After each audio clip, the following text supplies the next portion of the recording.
नमस्कार दोस्तों, अनिका क्लासेस पटना में आपका स्वागत है।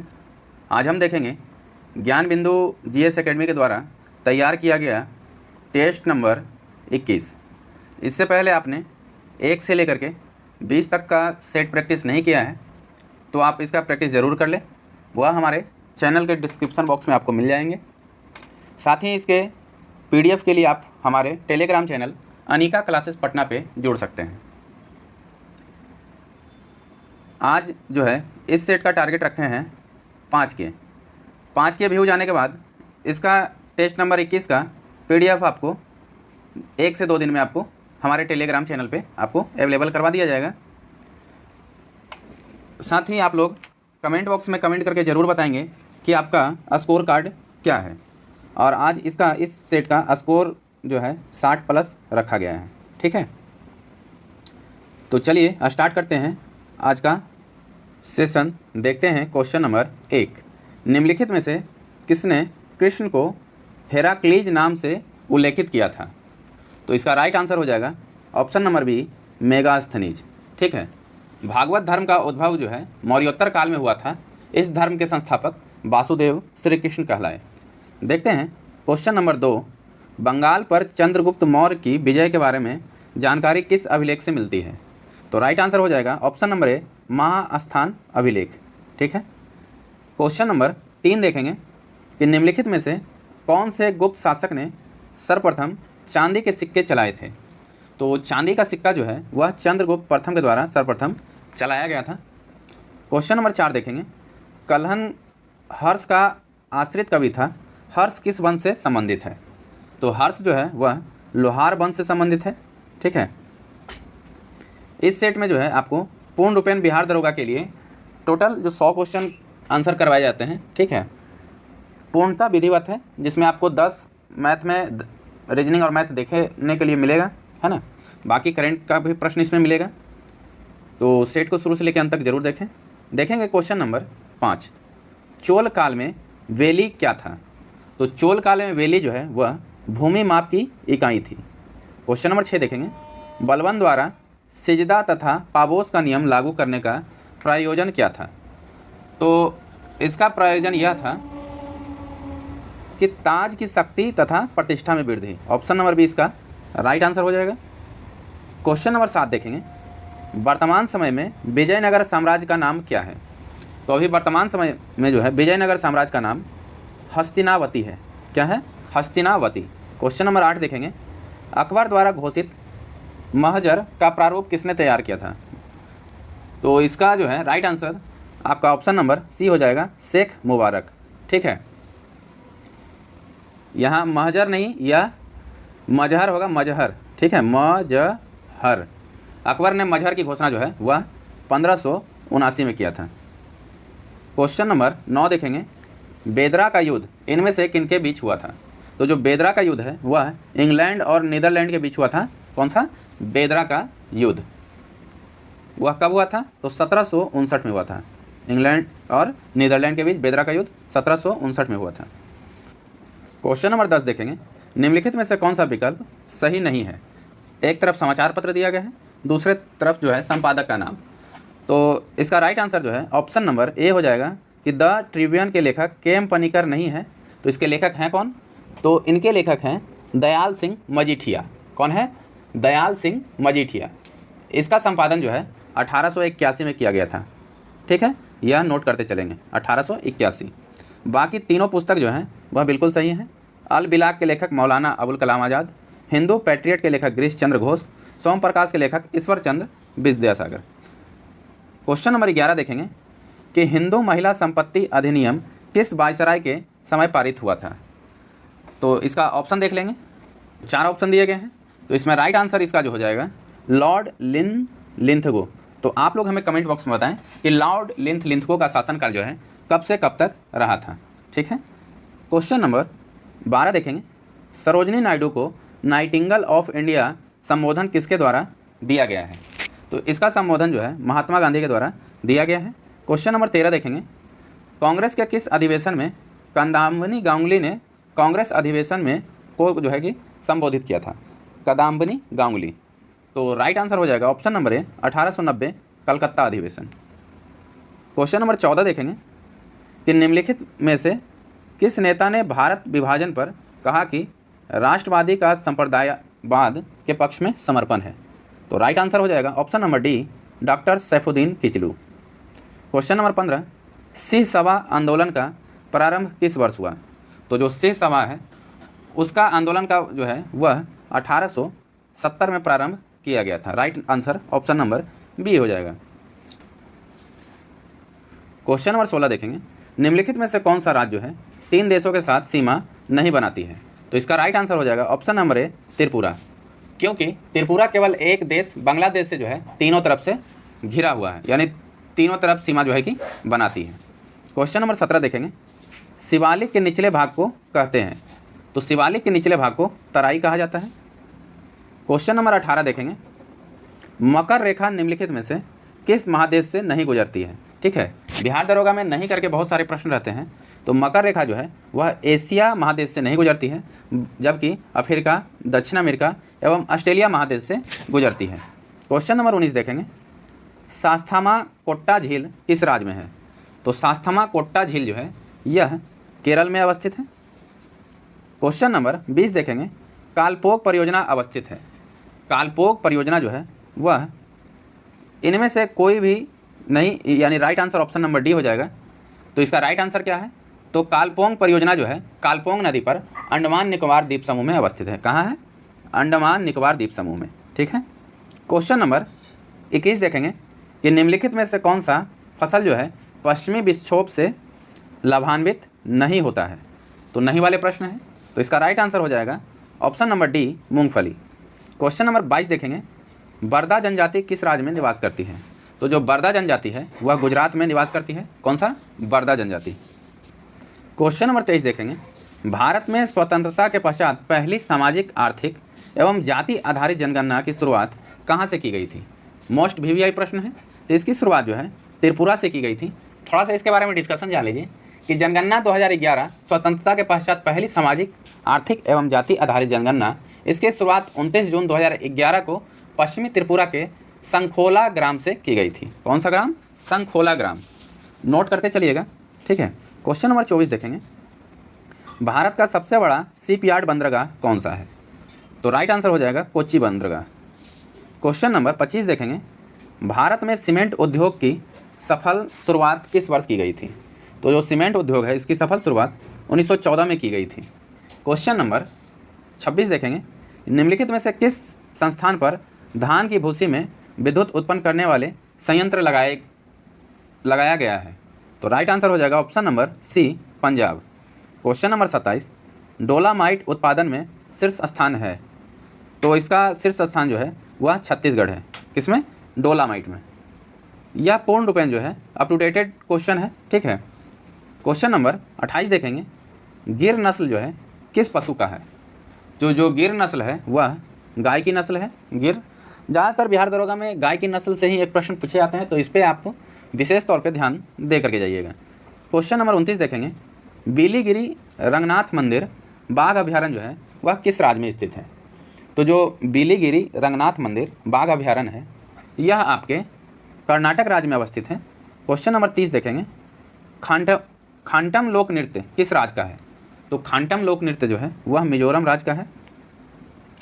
क्वेश्चन नंबर 31 देखेंगे कि निम्नलिखित में से किस अधिनियम के तहत कानून बनाने की प्रक्रिया में भारतीय प्रतिनिधियों को शामिल करने की शुरुआत की गई थी?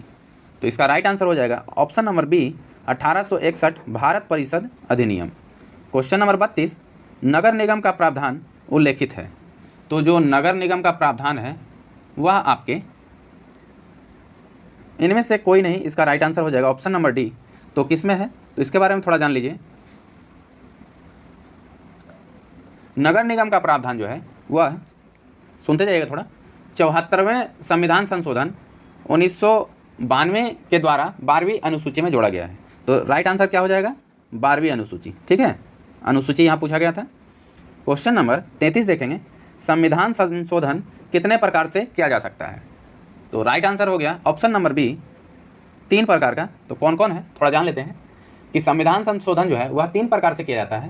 पहला है साधारण बहुमत, दूसरा है विशेष बहुमत जो कि 2/3 सभी जानते होंगे विशेष बहुमत है ना, और तीसरा है विशेष बहुत तथा आधे से अधिक राज्यों के समर्थन से। क्वेश्चन नंबर 34 देखेंगे, लोकसभा में सुरक्षित निर्वाचन क्षेत्र किससे संबंधित नहीं है? तो इसका राइट आंसर हो जाएगा ऑप्शन नंबर ए, पिछड़े वर्ग से। ठीक है। क्वेश्चन नंबर 35 देखेंगे, वह भारतीय राजनीतिक दल कौन सा है जिसकी स्थापना ताशकंद में हुई थी? तो इसका राइट आंसर हो जाएगा ऑप्शन नंबर सी, भारतीय कम्युनिस्ट पार्टी। ठीक है। भारतीय, थोड़ा सा जान लेते हैं इसके बारे में कि भारतीय कम्युनिस्ट पार्टी की स्थापना 26 दिसंबर 1925 को हुई थी। कब हुई थी? 26 दिसंबर 1925 को हुई थी। ठीक है। क्वेश्चन नंबर 36 देखेंगे कि वरीयता अनुक्रम में राज्यसभा के उपसभापति के ठीक नीचे कौन आता है? तो इसका ऑप्शन देख लेते हैं।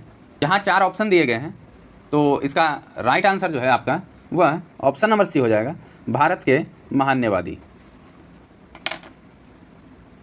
क्वेश्चन नंबर 37 देखेंगे, निम्नलिखित में से कौन सा भारत के संविधान के मूल अधिकारों का अंश नहीं है?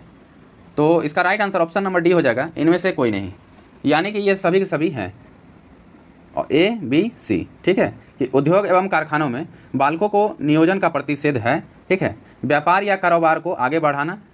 तीसरा है मानव दुर्व्यापार और बालात श्रम का प्रतिषेध। क्वेश्चन नंबर 38 देखेंगे, संसद के किन सदस्यों को गैर सरकार सदस्य कहा जाता है? तो इसका राइट आंसर हो जाएगा ऑप्शन नंबर सी, मंत्री के अलावा अन्य प्रत्येक संसद को। क्वेश्चन नंबर 39 देखेंगे, संविधान के अनुच्छेद 124 के अंतर्गत राष्ट्रपति जो है निम्नलिखित में से क्या कर सकता है? तो राष्ट्रपति जो है वह सर्वोच्च न्यायालय के न्यायाधीशों की नियुक्ति कर सकता है। यह जो है अनुच्छेद 124 कहता है। ठीक है। क्या है? 124 अनुच्छेद के अंतर्गत राष्ट्रपति जो है सर्वोच्च न्यायालय के न्यायाधीशों की नियुक्ति कर सकता है। क्वेश्चन नंबर 40 देखेंगे, निंदा प्रस्ताव किस सदन में लाया जाता है? तो जो निंदा प्रस्ताव है वह आपके लोकसभा में, केवल लोकसभा में लाया जाता है। निंदा प्रस्ताव केवल लोकसभा में। क्वेश्चन नंबर 41 देखेंगे, प्राक्कलन समिति के अध्यक्ष की नियुक्ति किसके द्वारा की जाती है? तो इसका राइट आंसर हो जाएगा ऑप्शन नंबर डी, लोकसभा अध्यक्ष के द्वारा। क्वेश्चन नंबर 42 देखेंगे कि द्विसदन सदनवाद किस देश से गृहीत किया गया है या लिया गया है? तो राइट आंसर हो जाएगा option number A, Britain. Question number 43 देखेंगे कि न्याय प्रशासन विषय है। तो न्याय प्रशासन जो है वह समवर्ती सूची का विषय है। न्याय प्रशासन किसका विषय है? समवर्ती सूची का विषय है। जब हम रिपीट करेंगे क्वेश्चन तो आप भी अपने मन में एक बार रिपीट कर लीजिएगा। इससे क्या है, क्वेश्चन पे थोड़ा पकड़ बनेगा और लंबे समय तक याद रहेगा। क्वेश्चन नंबर 44 देखेंगे, शीतलवाड़ समिति जो है 1996 के गठन का प्रयोजन था। तो क्या था? तो इसका राइट आंसर हो जाएगा ऑप्शन नंबर बी, केंद्र राज्य संबंध सुधार से। ठीक है। शीतलवाड़ समिति का गठन वर्ष 1996 ईस्वी में किया गया था। इस समिति का गठन जो है केंद्र राज्य संबंध में सुधार हेतु किया गया था। क्वेश्चन नंबर 45 देखेंगे, अंतर्राज्यीय परिषद किस मंत्रालय के अधीन कार्यरत है? तो जो अंतर्राष्ट्रीय परिषद है का गठन जो है अनुच्छेद 262 के तहत जो है, नोट करते चलिएगा, अनुच्छेद 262 के तहत जो है किया जाता है। यह गृह मंत्रालय के अंतर्गत आता है। तो राइट आंसर हो जाएगा ऑप्शन नंबर सी, गृह मंत्रालय। अंतर्राज्यीय परिषद किसके अंतर्गत आता है? गृह मंत्रालय के। क्वेश्चन नंबर 46 देखेंगे, सुब्रोतो कप का संबंध किस खेल से है? तो इसका संबंध जो है फुटबॉल खेल से है। किसका? सुब्रोतो कप। क्वेश्चन नंबर 47 देखेंगे, यूटोपिया किसकी रचना है? तो जो यूटोपिया है यह थॉमस मूर की रचना है, यूटोपिया। क्वेश्चन नंबर 48 देखेंगे, निम्नलिखित में से कौन भारत के आर्थिक सर्वेक्षण को प्रकाशित करता है? तो आर्थिक सर्वेक्षण को जो है वह वित्त मंत्रालय प्रकाशित करता है। यह वीवीआई प्रश्न है, ध्यान दीजिएगा। क्वेश्चन नंबर 49 देखेंगे, ट्रेड पॉइंट की स्थापना का उद्देश्य है। तो इसका राइट आंसर हो जाएगा ऑप्शन नंबर बी, आयात निर्यात संबंधी सूचनाओं का आदान प्रदान करने वाला देश। क्वेश्चन नंबर 50 देखेंगे, राजकोषीय घाटे से तात्पर्य है। तो इसका राइट आंसर हो जाएगा ऑप्शन नंबर ए, कि कुल व्यय माइनस जो है, कुल व्यय जो है राजस्व प्राप्ति प्लस ऋण की वसूली प्लस विनिवेश से प्राप्ति। ठीक है। क्वेश्चन नंबर 51 देखेंगे कि एक्स किरणों की वेधन क्षमता किसके द्वारा बढ़ाई जाती है? तो जो एक्स किरण है इसकी वेधन क्षमता जो है वह कैथोड और एनोड के बीच विभवांतर बढ़ा करके बढ़ाई जाती है। ठीक है। फिर से सुन लीजिए कि एक्स किरणों की वेदन क्षमता जो है वह कैथोड और एनोड के बीच विभांतर बढ़ा करके की जाती है। क्वेश्चन नंबर 52 देखेंगे, मुक्त रूप से अपने गुरुत्व केंद्र पर आलंबित चुंबकीय सुई क्षैतिज के साथ जो कोण बनाती है उसे कहते हैं। तो उसे क्या कहते हैं? तो उसे जो है नमन कोण कहा जाता है। क्वेश्चन नंबर 53 देखेंगे कि एमसीवी जो लघु पथन के मामले में विद्युत की पूर्ति को काट देता है, काम करता है। तो वह किस पे काम करता है? तो वह जो है आपके धारा के विद्युत लेपन प्रभाव पर काम करता है। बताते चलें कि अभी तक आपने हमारे चैनल को सब्सक्राइब नहीं किया है और हमारे चैनल पे नए हैं तो चैनल को सब्सक्राइब ज़रूर करें और वीडियो को ज़्यादा से ज़्यादा शेयर करें, ठीक है। आज के इस सेट का टारगेट जो है वह 5 के रखा गया है। अगर 5 के 2 से 3 दिनों में अगर आप हो जाता है तो आपको इसका PDF जो है हमारे टेलीग्राम चैनल पे अवेलेबल करवा दिया जाएगा। प्रीवियस सेट अभी तक आपने नहीं देखा है बिहार दरोगा का, तो वह भी हमारे चैनल के प्लेलिस्ट में जा कर के आप देख सकते हैं, ठीक है। क्वेश्चन नंबर 54 देखेंगे कि जब प्रकाश की तरंगें वायु से कांच में होकर गुजरती है तब कौन से प्रभावित होंगे? तो इसका राइट आंसर हो जाएगा ऑप्शन नंबर बी, केवल वेग एवं तरंग दैर्घ्य। क्वेश्चन नंबर 55 देखेंगे, एकॉस्टिक विज्ञान है। तो यह पुराना प्रश्न है कि एकॉस्टिक विज्ञान जो है वह ध्वनि से संबंधित है, ठीक है। क्वेश्चन नंबर 56 देखेंगे कि निम्नलिखित में से किसका उपयोग थर्मामीटर में पारा के विकल्प के रूप में किया जाता है? तो इसका राइट आंसर हो जाएगा गैलिस्टीन, ऑप्शन नंबर बी, गैलिस्टीन। क्वेश्चन नंबर 57 देखेंगे, निम्नलिखित में से कौन सा केशिकत्व का उदाहरण नहीं है? ठीक है, तो इसका राइट आंसर जो है ऑप्शन नंबर सी हो जाएगा कि पौधों की जड़ों से जल का इसके पूर्ण समूह की ओर बढ़ना जो है यह केशिकत्व का उदाहरण नहीं है।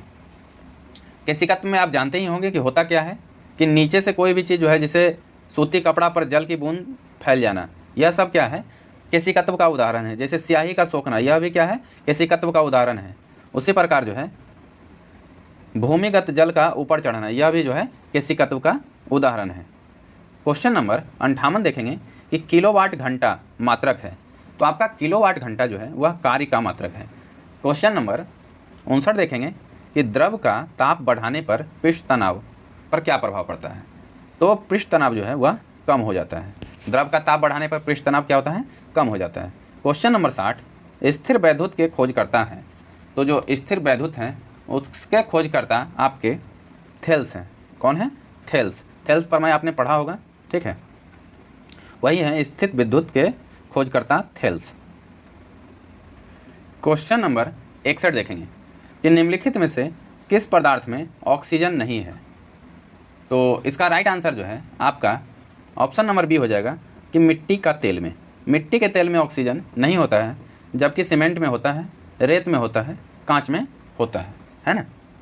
क्वेश्चन नंबर 62 देखेंगे, किस न्यूक्लियर कण में कोई द्रव्यमान और आवेश नहीं होता है किंतु पचकर्ण होता है? तो इसका राइट आंसर हो जाएगा option number C, neutrino. Question number 63, science का प्रश्न कैसा है आप हमें कमेंट बॉक्स में कमेंट करके ज़रूर बताएं। क्वेश्चन नंबर 63, निम्नलिखित में से कौन सा एक रेडियो सक्रिय तत्व नहीं है? तो राइट आंसर हो जाएगा option number D, zirconium. Zirconium जो है एक रेडियो सक्रिय तत्व नहीं है, जबकि एस्टेटिन, फ्रांसियम और ट्राइटेनियम है। क्वेश्चन नंबर 64, समस्थानिकों में, तो इसमें जो है उपयुक्त में से कौन सा कथन सही है? तो इसका राइट आंसर आपका जो है ऑप्शन नंबर बी हो जाएगा, केवल 2, यानी आवर्त सारणी में एक ही स्थान ग्रहण करते हैं, यह बिल्कुल सही है, ठीक है, और पहला जो है कि गलत है। क्वेश्चन नंबर 65 देखेंगे कि निम्नलिखित में से आयनिक यौगिक किसमें घुलनशील होता है? आपने अगर 12th पढ़ा होगा, केमिस्ट्री ऑनर्स जिनका होगा उनके लिए तो दिक्कत नहीं है, यह सभी जो है कि केमिस्ट्री से प्रश्न है, बहुत ही इंपॉर्टेंट और बहुत ही अच्छा प्रश्न है कि आयनिक यौगिक जो है किसमें घुलनशील होता है? तो यह जो है जल में घुलनशील होता है आयनिक यौगिक।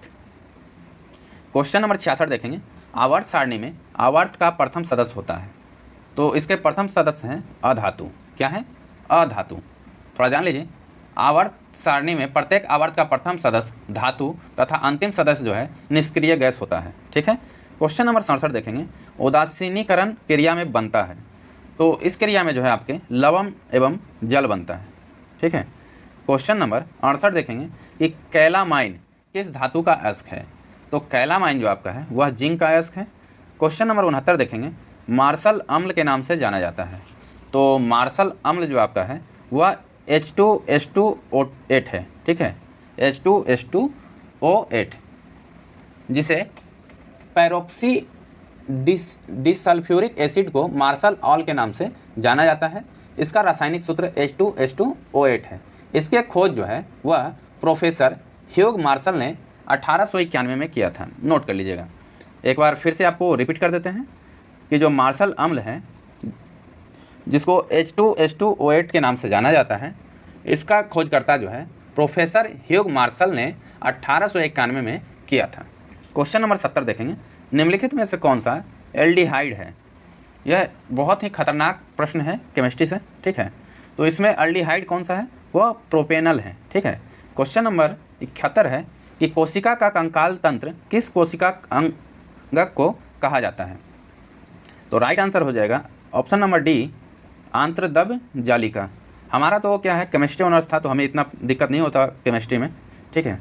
बायोलॉजी में थोड़ा परेशानी होता है हमें, बाकी फिजिक्स केमिस्ट्री मैथ में इतना परेशानी नहीं होता है। और हालांकि रेलवे का तैयारी ज़्यादा किए हैं तो हिस्ट्री और ज्योग्राफी में भी इतनी परेशानी नहीं होती। थोड़ा बायोलॉजी हमने कम पढ़ा है, चलिए कोई नहीं, वो तो पढ़ते पढ़ते सब आ जाता है ना। क्वेश्चन नंबर 72 देखेंगे, अवकाशी उत्तक निम्नलिखित में से किसका भाग है। तो जो अवकाशी उत्तक है यह संयोजी उत्तक का भाग है। क्वेश्चन नंबर 73, राइपेनिंग क्रिया में सहायक होता है। तो जो राइपेनिंग क्रिया है उसमें आपका जीवाणु सहायक होता है। क्वेश्चन नंबर 74 देखेंगे, खरगोश का वैज्ञानिक नाम क्या है। अब सारा वैज्ञानिक नाम तो हम लोग पढ़ ही गए थे, बच गया था ये खरगोश। किस किसने इसका वैज्ञानिक नाम पहले पढ़ चुका था, कमेंट बॉक्स में कमेंट जरूर कीजिए। फिलहाल राइट आंसर आप जान लीजिए कि ऑप्शन नंबर सी, ऑरिक्टोलेगस कुनिकुलस, यह खरगोश का वैज्ञानिक नाम है। क्वेश्चन नंबर 75 देखेंगे, हींग प्राप्त की जाती है। तो जो आपका हींग है वह तना से प्राप्त की जाती है।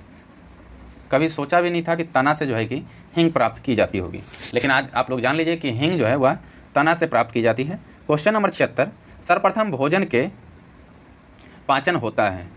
तो भोजन का पाचन जो है वह आपके कार्बोहाइड्रेट का पाचन होता है, यानी सर्वप्रथम भोजन के कार्बोहाइड्रेट का पाचन होता है, ठीक है।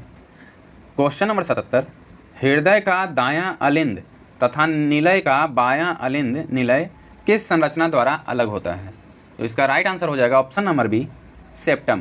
क्वेश्चन नंबर 78 देखेंगे कि एस्ट्रोजन हार्मोन का स्राव किस कोशिका द्वारा होता है।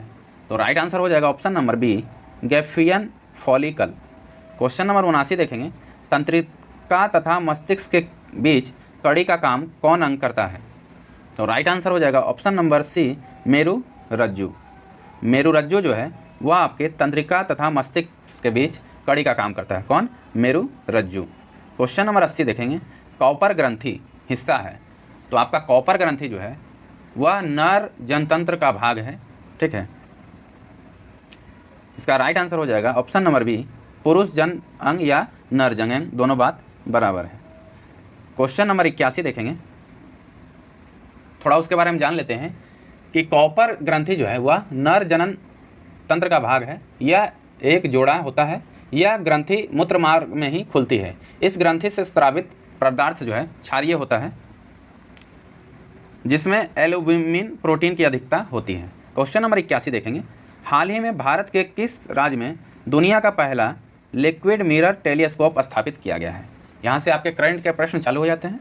तो इसका right answer option number C हो जाएगा, उत्तराखंड। उत्तराखंड में अभी हाल ही में क्या हुआ है, दुनिया का पहला लिक्विड मिरर टेलीस्कोप स्थापित किया गया है। Question number 82, ICC spirit of cricket award 2022 से किसे सम्मानित किया गया है। तो राइट आंसर हो जाएगा आसिफ शेख। आसिफ शेख जो है नेपाल का क्रिकेट खिलाड़ी है, ठीक है। नोट करते चलिएगा, करंट वाले प्रश्न तो ज़्यादातर नोट करते चलिएगा, क्योंकि यही आपके मेरिट बनाने में काम आएंगे। रिजल्ट तो आपका जीके जीएस करवा देगा, लेकिन मेरिट यही करंट कर बनवाएगा। क्वेश्चन नंबर 83 देखेंगे, हाल ही में किस एयरपोर्ट ने बेस्ट सस्टेनेबल ग्रीनफील्ड एयरपोर्ट का अवार्ड जीता है। तो राइट आंसर हो जाएगा गोवा एयरपोर्ट। क्वेश्चन नंबर 84, हाल ही में जनवरी 2023 में सर्वश्रेष्ठ अभिनेत्री के लिए ऑस्कर नामांकन पाने वाली पहली एशियाई कौन बनी है। तो राइट आंसर हो जाएगा ऑप्शन नंबर बी, मिशेल योह। क्वेश्चन नंबर 85 देखेंगे कि हाल ही में किस देश ने विश्व की पहली पूरी तरह से काम करने वाली सैंड बैटरी स्थापित की है। तो जो सैंड बैटरी है वह आपके फिनलैंड ने स्थापित किया है। Right answer option number C. Question number 86, तीरंदाजी एशिया कप 2022 पदक तालिका में शीर्ष स्थान पर कौन सा देश रहा। तो जो तीरंदाजी में जो है भारत जो है पदक तालिका में शीर्ष स्थान पे रहा था। क्वेश्चन नंबर 87 देखेंगे कि हाल ही के दिनों में किसने राइट टू रिवेयर पोर्टल का अनावरण किया है। तो राइट आंसर हो जाएगा पीयूष गोयल। ठीक है। क्वेश्चन नंबर 88 देखेंगे, हाल ही में सूचना अनुसार इसरो आगामी चंद्रयान 3 VVI प्रश्न है, नोट कर लीजिएगा कि हाल ही में सूचना अनुसार इसरो आगामी चंद्रयान 3 मिशन में किस देश से उपकरण लेगा। तो इसका राइट आंसर हो जाएगा option number C, America. Question number 89 देखेंगे कि हाल ही में किस भारतीय क्षेत्र में चिल्लई कला की शुरुआत की गई है। तो चिल्लई कला आपके कश्मीर में शुरुआत की गई है। क्वेश्चन नंबर 90, दिसंबर 2022 में नॉर्थ ईस्ट फेस्टिवल कहाँ शुरू हुआ था। तो आपके नॉर्थ ईस्ट फेस्टिवल जो है वह नई दिल्ली में शुरू किया गया था। बताते चलें कि आप हमारे चैनल पे नए हैं तो चैनल को सब्सक्राइब जरूर करें और वीडियो को ज़्यादा से ज़्यादा शेयर करें। क्वेश्चन नंबर 91 देखेंगे कि हाल ही में सूडान में फंसे भारतीयों को निकालने के लिए कौन सा ऑपरेशन चलाया गया है। यह VVI नहीं, डबल VVI प्रश्न है। तो इसका राइट आंसर जो है ऑप्शन नंबर बी हो जाएगा, ऑपरेशन कावेरी। तो थोड़ा सा इसके बारे में डिटेल्स जानिएगा कि जो आपके ऑपरेशन गंगा है, सुन लीजिए इसके बारे में। ऑपरेशन गंगा जो है यूक्रेन में फंसे भारतीयों को निकालने के लिए पहल चलाई गई है। वहीं आपका ऑपरेशन गरुड़ जो है यह CBI द्वारा ड्रग नेटवर्क को ख़त्म करने के लिए चलाया गया है। वहीं आपका ऑपरेशन देवी शक्ति जो है यह अफगानिस्तान में फंसे भारतीयों को निकालने के लिए चलाया गया था। क्वेश्चन नंबर 92 देखेंगे, BBC स्पोर्ट पर्सनैलिटी पुरस्कार 2022 किसे दिया गया है। तो BBC स्पोर्ट पर्सनालिटी पुरस्कार 2022 यह आपके बेथ मिड को दिया गया है। क्वेश्चन नंबर 93 देखेंगे, 25वां शीतकालीन ओलंपिक 2026 किस देश में प्रस्तावित है। तो जो आपका ओलंपिक का यह 25वां शीतकालीन ओलंपिक 2026 में होने वाला है यह आपके इटली में प्रस्तावित होने वाले हैं। क्वेश्चन नंबर 94, राष्ट्रीय उपभोक्ता अधिकार दिवस किस तिथि को मनाया जाता है। राइट आंसर हो जाएगा ऑप्शन नंबर बी, 24 दिसंबर, राष्ट्रीय उपभोक्ता अधिकार दिवस। क्वेश्चन नंबर 95 देखेंगे कि भारत सरकार द्वारा कुल कार्बन उत्सर्जन में 1 अरब टन की कमी का लक्ष्य है। तो इसका राइट आंसर जो है आपका ऑप्शन नंबर सी हो जाएगा, 2030 तक भारत सरकार द्वारा कुल कार्बन उत्सर्जन में 1 अरब टन की कमी का लक्ष्य है। क्वेश्चन नंबर 96 देखेंगे, 96 का स्क्रीनशॉट ले लीजिए, आप बना के चेक कर लीजिएगा। ठीक है, इससे आपका अभ्यास भी हो जाएगा। इसका right answer option number D हो जाएगा। 97 का जो है राइट आंसर आपका ऑप्शन नंबर सी हो जाएगा। 98 का जो है आपका right answer option number B हो जाएगा। क्वेश्चन नंबर 99 का आपका राइट आंसर क्या होगा, आप हमें कमेंट बॉक्स में कमेंट जरूर कीजिएगा। ठीक है, और 100 नंबर देख लीजिए, 100 का जो है आपका right answer option number C हो जाएगा। अगर वीडियो अच्छा लगा हो, सेशन अच्छा लगा हो, अभी तक चैनल पे नए हो तो चैनल को सब्सक्राइब करें। और पहले जो भी आपने वीडियो नहीं देखा है या देखा है, जो भी सेट नहीं देखा है, तो आप जो है हमारे चैनल पे के प्लेलिस्ट में जाकर के एक बार सारे सेट को ज़रूर देख लीजिए। ठीक है, सभी एक से एक और बेहतरीन सेट है। और यह आपको बता दें, यह पेड क्लास वाला सेट है, यह आपको किसी भी चैनल पे अवेलेबल नहीं मिलेगा। वीडियो में बने रहने के लिए धन्यवाद।